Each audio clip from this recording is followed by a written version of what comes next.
Hi there, and welcome to the Daily Gardener, an almanac of garden history, literature, and small botanical joys.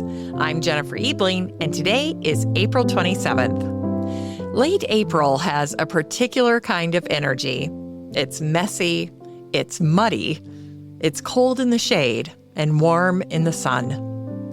We think to ourselves, all that rain had better deliver those May flowers. After all, May is right around the corner. And yes, this is the stretch when things begin to move in earnest. It's time to turn on the sprinklers and get things going. And have you noticed that every time you step outside, the list grows longer? What needs dividing? What needs fixing? And what needs tending now before it gets too big to argue with? Trips to the garden center become exercises in restraint. And in moments like this, it can feel as if there's simply too much to do. You may not get it all done, but the garden has its own list, and it will complete everything on it. Maybe that's the comfort of it. Here's today's garden history. It was on this day in 1882 that the American essayist and philosopher Ralph Waldo Emerson died. Ralph lived in Concord, Massachusetts, in a modest house edged with orchard rows and pines set against the western light. Grief marked Ralph early. His first wife died of tuberculosis. His young son died of scarlet fever. And the woods became a place where Ralph's mind could steady itself. It became a daily practice. Ralph walked with a notebook in his pocket, noting what bloomed and returning to see what had changed. But Ralph was not a master gardener. He once confessed, "I have no skill. I cannot chop a stick of wood. I am a hopeless hand at every kind of work." And so, in the vegetable patch, Ralph moved carefully, sometimes too carefully. One afternoon, his young son watched him digging and called out in alarm, "Papa, I'm afraid you will dig your leg." Ralph planted anyway. He loved his orchard of apples, pears, and plums, his grapevine trained along a trellis, and his 40 young pines that dotted the western edge of the yard. Ralph asked a question he carried his whole life.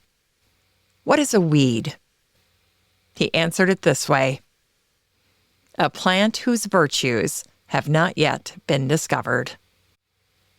In one of Ralph's poems, he wrote about the rhodora, an azalea-like shrub that blooms in the woods before the leaves come in.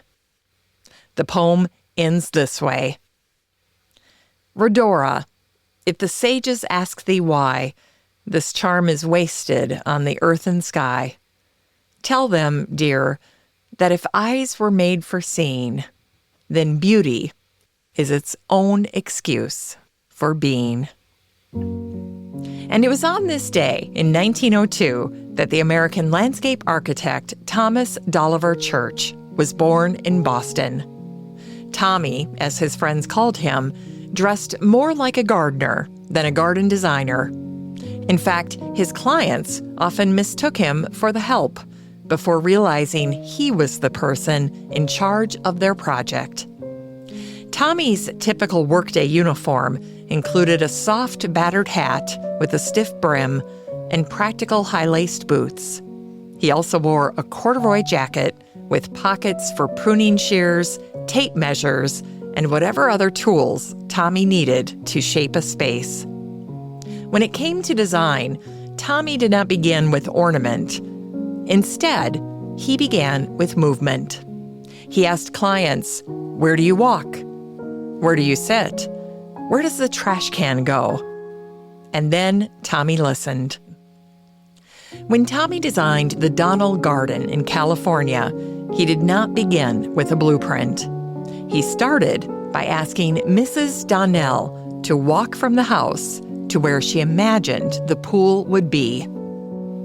As she walked forward, Tommy walked backward in front of her, carving the path into the soil with the heel of his boot.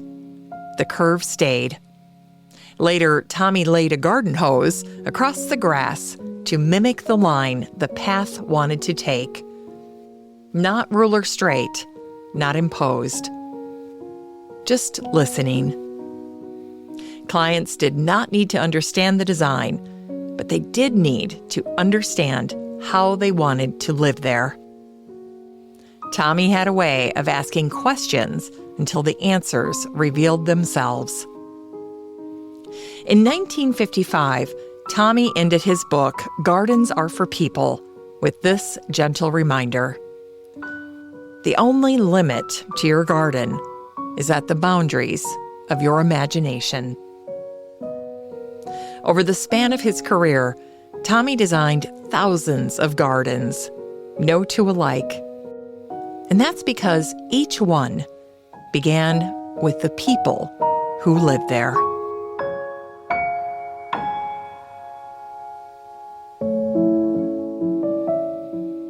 In today's Unearthed Words, we hear a translation from the Irish-born poet Cecil Day Lewis, born on this day, April 27th, in 1904. Cecil became the Poet Laureate of England. But before the title and the ceremonies, he was a quiet, serious man who loved the soil, hedgerows, and the rhythm of the seasons. In 1940, as World War II loomed and Europe felt increasingly unstable, Cecil sat down with an ancient Roman poem by Virgil called the Georgics, a long meditation on rural life, farming, beekeeping, and what it takes to care for the land. Cecil spent the war years translating this poem into English. In the poem, Virgil pauses to describe an old gardener who lived near Tarentum in southern Italy.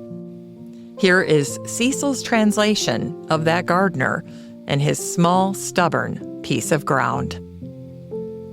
I saw once an old man, a Carishian, who owned a few poor acres of land. Soil not rich enough for the grazing of cattle, unfit for the flock, and unkind to the vine. Yet planting a few pot herbs among the brushwood, with white lilies around them and vervain and slender poppies, he equaled in his contentment the wealth of kings. Returning home late at night, he would set his table with unbought delicacies. He was the first to pick the roses in spring and fruits in autumn. And when grim winter was still cracking the rocks with cold and holding the watercourses in icy harness, he was already clipping the soft tresses of the hyacinth, mocking the laggard summer and the loitering breezes. Cecil translated those words during World War II, sitting with a Roman farmer while the world outside was coming apart. A few poor acres, some pot herbs and white lilies, and the contentment of kings. I think about Cecil every time the garden feels like the most important place I could possibly be.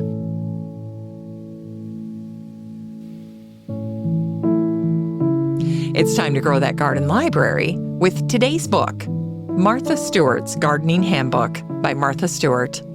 This book is part of Modern Masters Week here on The Daily Gardener, and that means all of this week's book recommendations feature contemporary voices who have helped shape how we garden and how we live with plants today. Martha's book came out last spring, and the cover alone tells you something. It's deep green with formal boxwood geometry and a strong center axis. It doesn't shout, it just stands there. But what stays with you is how direct Martha is once you're inside it. Martha covers soil amendment without making you feel behind. And she will tell you when a plant is simply not worth the trouble in your zone. And Martha talks about what happens when you plant too close because you couldn't wait, which is most of us, most of the time. It really is a handbook meant to be returned to, not just read once and shelved. In her introduction, Martha writes, "Gardening is an ever-evolving relationship, making it both immediately gratifying and a source of long-term awe and enjoyment."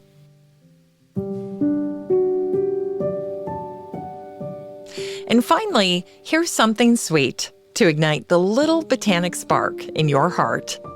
It was on this day in 1898 that the Austrian writer and illustrator Ludwig Bimmelmans was born in Murano, an alpine town in the Tyrol in Austria.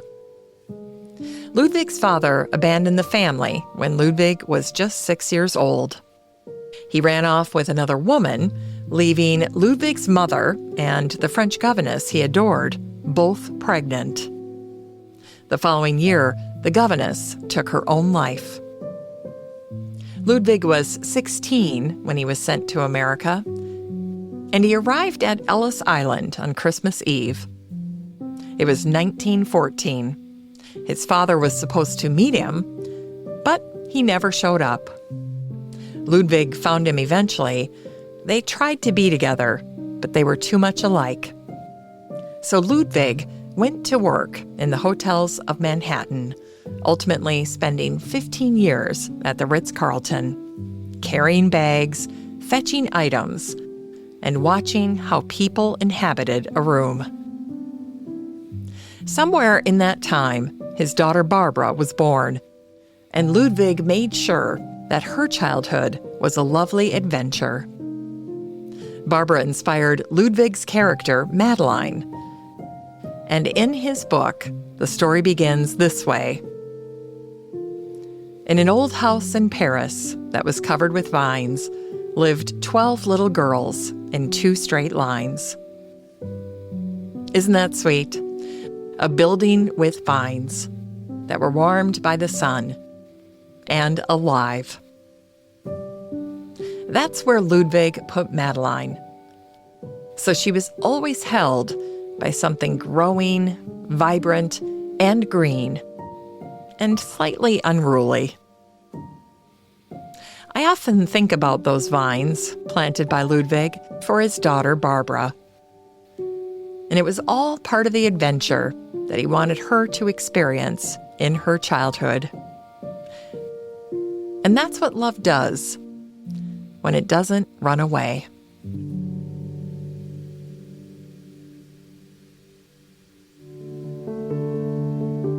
As we close the show today, remember, if you're standing in your yard, unsure where to begin, just walk. Walk to the place where you imagine a bench. Walk to the spot where you picture the roses. Walk to the corner that feels unfinished. Sometimes the garden tells you just what it needs if you spend a little time in the very places that are calling you. And if you've wanted a garden, or you're between gardens, or if you have one that doesn't yet feel like a refuge, it's not too late to widen it, to soften it, to reshape it. And it's not too late to build the refuge you need now. Thanks for listening to The Daily Gardener. And remember, for a happy, healthy life, garden every day.